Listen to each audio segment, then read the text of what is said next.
Ignition sequence starts. 6, 5, 4, 3, 2, 1, 0. Liftoff. We have a liftoff.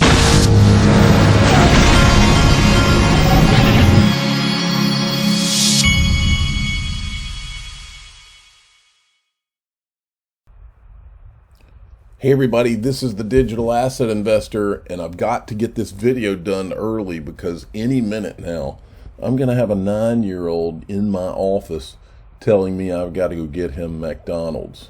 It could happen at any moment. The knock at the door, if you hear it. So let's get this video out of the way.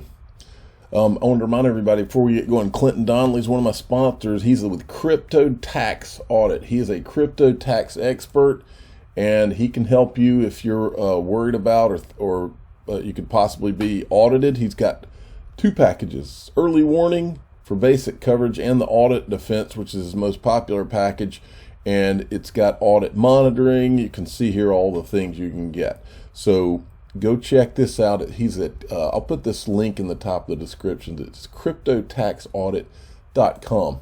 Now let's get into it. I bet dimes to donuts, folks. I've been looking around and paying attention, and there's one thing that I'm 1,000% confident of about this whole market crash and this Terra thing, and that is this was all intentional and all coordinated to bring in crypto regulations. And I'm even betting dimes to donuts, to quote Mike Novogratz. Warren Buffett has this famous line. He said years ago in one of his annual reports, when the tide goes out, you see who's been swimming with their trunks off. And that is, I understand that there may not be systemic risk in terms of systemic to the financial system, but systemic within the crypto world. Mm-hmm. Is there risk? Are there knock-on effects? Yeah, I think there are. Anytime that you see this type of extraordinarily volatility, you're going to see, whether it be funds that blow up, whether it be individual investors are certainly nursing quite a few wounds. So I think over the next couple of weeks, you're going to see some of these bodies float to the top, and you need to be worried about that. All right, bodies floating to the top, swimming with no clothes on. Gary Gensler said that on April 29th, I believe. And then remember this, Linda P. Jones reminds us of this. This tweet came out of nowhere. This is from the 11th of April from CZ Binance, the CEO of Binance. When the Titanic sinks, little floats near it get dragged down too, but the floats will eventually come back up if they are untethered. I remember reading this and thinking, man, this guy knows something. Now, then there was this, okay? Look at the word systemic risks, folks. Systemic risk keeps that phrase keeps popping up in this whole saga, folks.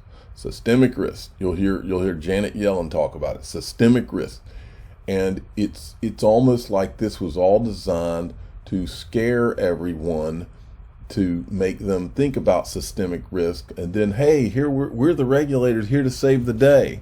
And at the same time, folks, I know it. I tell you all the time. I can see around crypto corners, folks.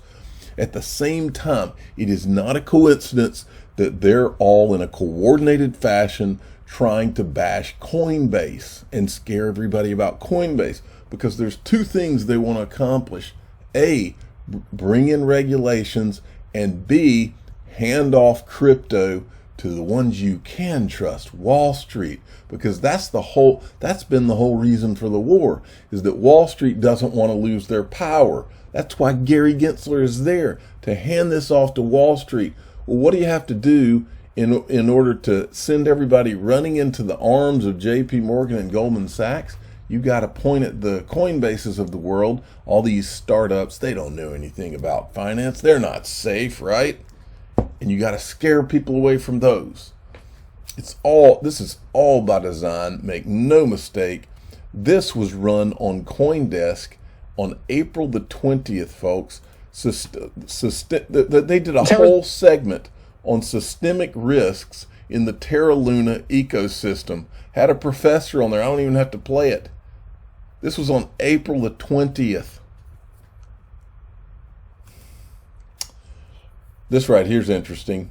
Over 4 years ago, I was a research analyst at XRP. The Terra Luna deal came across our desk, and I was assigned to it because I was the DeFi guy. Here's what I had to say about the project. How did we allow it to end up like this? When I read this from Cyrus, okay, so unless I'm missing something, this project isn't going to work. Terra is like the Maker model. If the only collateral you could post to create DAI is the Maker token itself, I'm pretty sure posting Maker as collateral to generate DAI is a terrible idea. I'm not a monetary expert, but it seems to me that Terra suffers from the death spiral. I won't go on. You get it. My question is, how come Mike Novogratz, he still doesn't get Cardano, and he scratches his head over XRP, but he totally got Terra.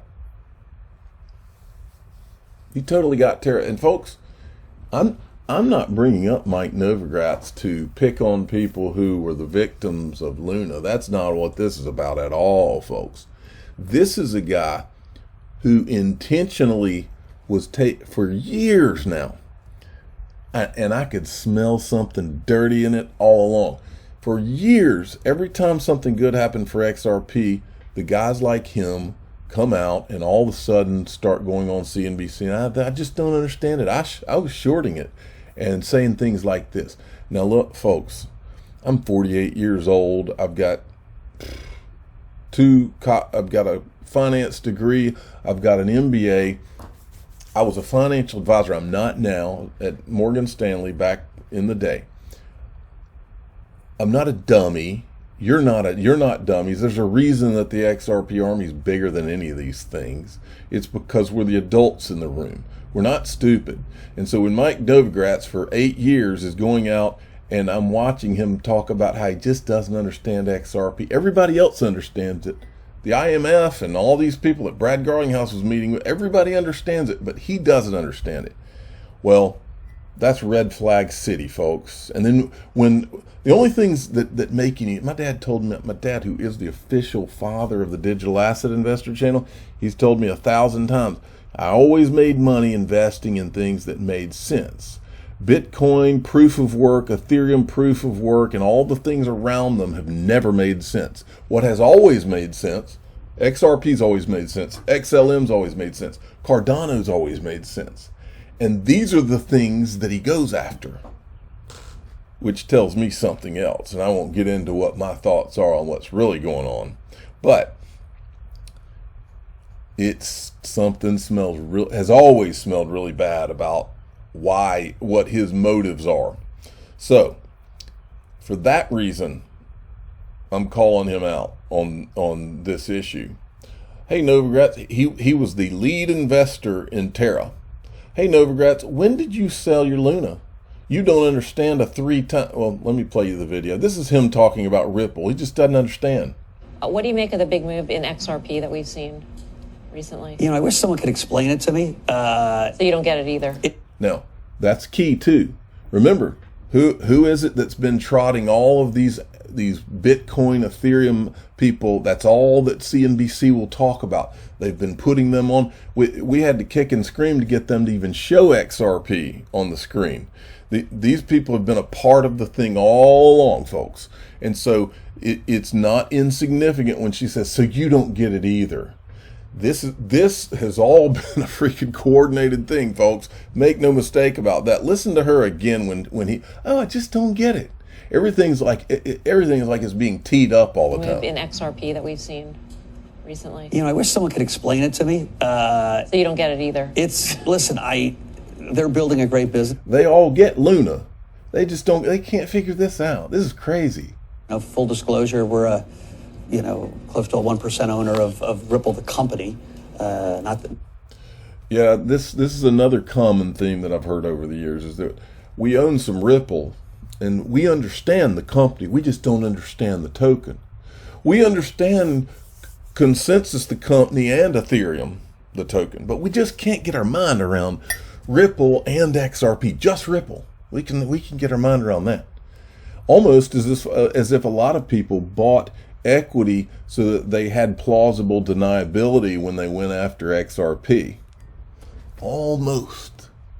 Folks, I've been around, you know. That's my Al Pacino quote from Son of a Woman, one of my favorite movies.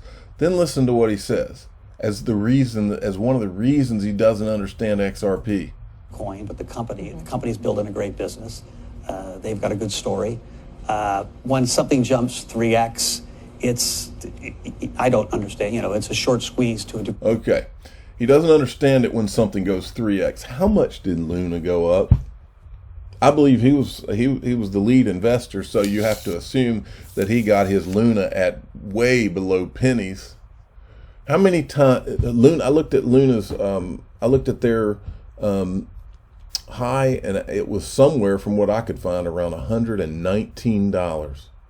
He doesn't understand 3 times, which is why he needs to go on CNBC and bash XRP and tell the world that he doesn't understand it. Something smells to high freaking heaven, folks, about this. Always has. And that's why I say, Novogratz, when did you sell your Luna? You don't understand 3 times, but you do understand Luna. You had a big problem with Ripple selling XRP. Did any of the Terra founders dump on investors? How about you? How about any of the lead investors? He's the lead investor. In what world does this guy not have to answer some questions to some official people? Not in a good and wholesome world, I can tell you that. Now, watch this. This is from Leonidas. Now, as you watch this, I want you to understand, Mike Novogratz understands Luna completely. This is one of the James Wallace, one of the Ripple executives. Everything that he's about to say, Mike Novogratz does not understand. I've been with Ripple for 3 years, and we have something called RippleNet, which is a cross-border payments network. We're also working on other initiatives. We have a central bank digital currency solution.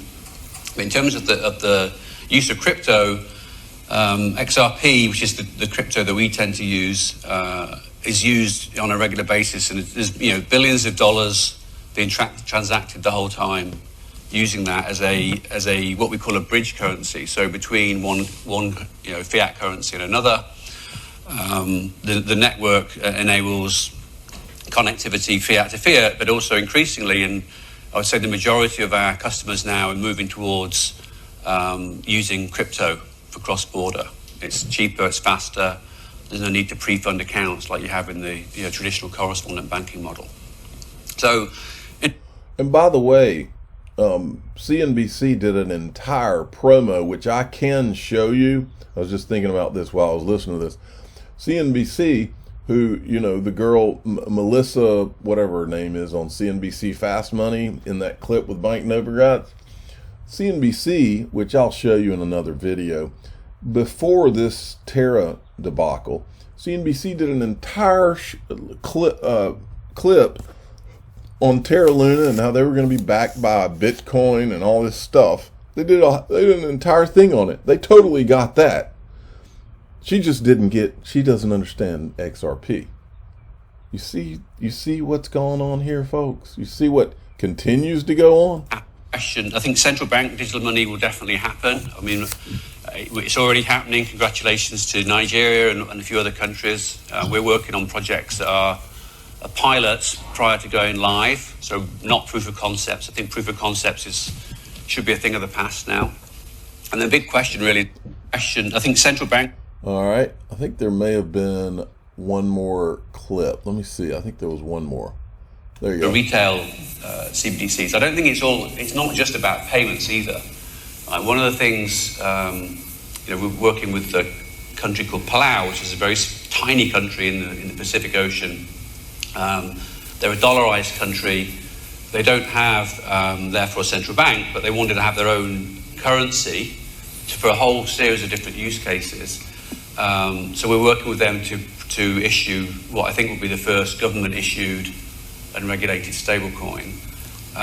And they've got some really interesting use cases around that. Now, you could argue that, you could do that within a different form, but digital money allows you to do things like this P2P lending platform they're looking at. So one of the cultural things in that country is, when it's payday on a Friday, people line up around the corner to get money out of the cash out of the ATM, and then they have a culture of lending money to friends and family for all sorts of different reasons. So they go and they drive to the next sort of town and they lend some cash. And so one of the things that they want us to build with them is a P2P lending platform. Right? So it's a very simple DeFi, distributed finance application that leverages a digital currency. So in that case, it will be a stable coin. But so I think so you can definitely pay for your coffee here, right, or anywhere around the world. But I think I'd like to think about this as a platform for new innovation as opposed to necessarily fixing the past. So I think that's the opportunity. I think a lot of people tend to say, what problem are we trying to fix? Well, I think the problem we're trying to fix is how to innovate and actually make things a lot better, not necessarily fix a particular instrument or a particular payment type. All right, moving along. Check this clip out. This is interesting. Apparently, Chris Larsen met with the mayor of London to discuss moving investments away from the Bay Area over to London. London is ready. Look at this. The focus of this trip, though, is money. City, good to see you. There he is right there. That's Chris Larsen. Stop a billionaire round table. So Silicon Valley, London have a lot in common. Fair to say these tech big hitters could lose $1 million down the back of the sofa and barely notice. The aim, to prize investments away from the Bay Area and over to its biggest tech competitor, Silicon London.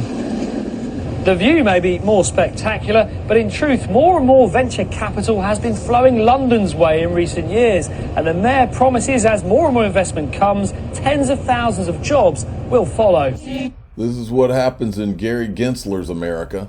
Now, it only took us a year, but the crypto media has finally decided to pick up on the conflicts of interest in the Ethereum free pass. Cointelegraph, could the SEC case against Ripple falter over a conflict of interest? And they did a whole write-up about Empower and how they requested the ethics people at the SEC do an investigation. Okay, this is what you call behind covering, or it usually starts with the A word, right? As my son says. Now, you're going to see a lot of this coming up, folks, because now that Empower's doing this, John Deaton, I think, had a thread about how it was a turning point when Empower was calling for an investigation. This is where the dominoes could start falling. They call for an investigation, then Congress does, and then all of a sudden you have one, or they start getting pressure to have one. Then all of a sudden the Department of Justice and all these people start looking into it because they've done nothing, and everything's right there in front of your face. This country needs to decide whether it's a country of laws anymore. That's what we're about to find out, whether this country is some third world, what is it? What do we live in? Because I'm growing up, when somebody did something wrong in the news, you saw the government go after them. Now it's like, well, that only applies to certain people. If you're in a certain group, you don't have to obey the law. You don't have to do things. So we're going to find out. This country really is at a place where it's time to decide, do we have a country anymore? Coinbase support, it's not, I'll say it again, folks, it is not a coincidence that these people are targeting Coinbase, and I do mean targeting. We're aware that some customers are having issues with trading, and then look at this on Neil Cavuto. Listen to what he's talking about. I mean, would you or have you given any thought to buying them? He's talking to the CME Group chairman about Coinbase. We don't talk about any M&A activity, Neil, but you can whisper how's something how's to that me. for an answer? The answer to that would be no. Okay, fine. I'm not thinking about buying them. All right. So do you think someone does, or do you think they are at the risk of just going belly up? I have no clue. I don't know much about Coinbase. That's all you got to hear, folks. They are talking on Fox Business about the risk of Coinbase going belly up. I'm going to put this in the top of the description, folks. Get a ledger and NOS. Do not keep your XRP or any of your digital assets on these exchanges. I'm making my moves too. I'm not gonna take a chance on this. All feels way too coordinated, so that Gary Gensler, I don't care. I mean, if what I have to do is show up at J.P. Morgan or Goldman Sachs or whatever with my Ledger Nano S to open an account, if that's where this is all going to go, that's fine. As long as my stuff is safe, I'll do what I have to do. But in the meantime, I'm going to have mine on Ledger Nano S. I'm not interested in taking, I don't know what this government or these people are capable of, folks, and you don't either. I'm the digital asset investor. I'm not an investment advisor. This is for entertainment purposes only. Please subscribe, hit the like button, and tell your friends and family to get a hard wallet, even if it's not a Ledger Nano S, and that's the only way that you're going to control your digital assets, folks. Thanks for listening.